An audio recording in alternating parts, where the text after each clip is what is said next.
ڕامەدەبوونی ژمارەیەکی بەرچاو لە نووسەران و ڕۆشنبیران و هەوادارانی شەعر بەڕێوەبەرایەتی ڕۆشنبیری و هونەری ڕاپەڕین لە هەوڵی ڕۆشنبیری ڕانیە ئێوارە کۆڕێکی شعری بۆ شاعری ناسراوی کوردستان ئەحمەد محەممەد ڕێخست شاعیر چەندین پارچە شعری جیاوازی خۆی پێشکەش کرد لە ئێوارەیەکی پاییزدا لەگەڵ خوێندنەوەی ژمارەیەک شعری جوان و عاشقانی خۆی ئامادەبووان ئاوێزانی شعرەکانی کرد. لەگەڵ باران نمنم وەرە بای سەرشێتی گێڕوانینم بۆ شۆڕەبی پرچم بەرە لە پایەتی چارەنووسە گەڵایەکم بێناونیشان ئەستێرەی گریاوی منە بۆ دەڕوانێ شەو درەنگان دەوەرە با وەک باو بۆران سۆزی دڵمان بۆ یەکبەرین لە لێواری دەریای خەما با هەمیشە بۆ یەک بژین ئەم سەفەرە گوڵێک بێنە و وەکو بەهار دیدارم کە بە گوڵاوی خۆشەویستی هەناسەیەک تیمارم کە لەو ساتەوەی لە تۆ لولم ڕۆژی ڕۆنم شەوی تارە وا هەمیشە لەبەر تۆیە وەرزی عومرم بێبەهارە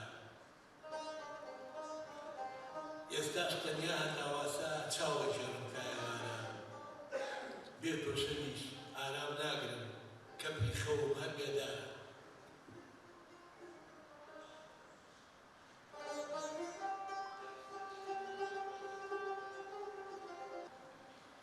ئەی تەمەنی بڕاستینم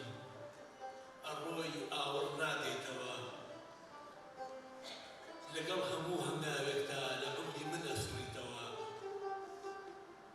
خۆزگە منیش وەک بە پولە گەشتە منم وەرزێ وایە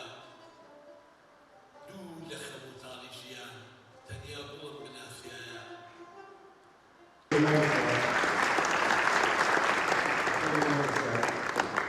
لە کۆی بەرهەمەکانم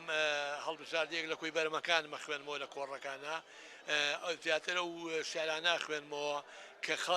کە جەماوەر کە خەڵک کە گوێگر کە عاشقان و شەیدایانی شعرەکانم بیرۆریان لەسەرەیە لەبەرەوە مەوێ هەر بەتەنها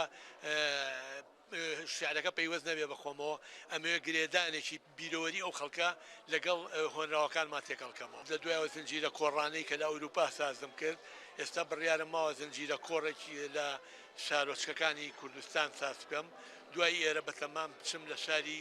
کۆی ئازیز لێەوە دوایەوە لە چەند شارۆچکەیەکی تر زنجیرە کۆڕێک لە کوردستانە سازەکەم وەسپات بۆ ئێوەشکە ئامادە بوون لەم کۆڕەدا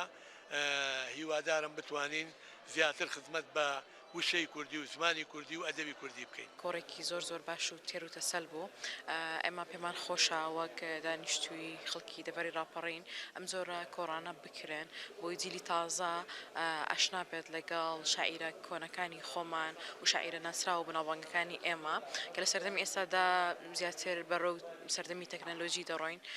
بە پێویستی دەزانم ئەم جۆرە کۆڕانە دووبارە گەنجان بێنێتەوە نەبوارەکان جیاوازەکانە لەوانە هونەر و شەعر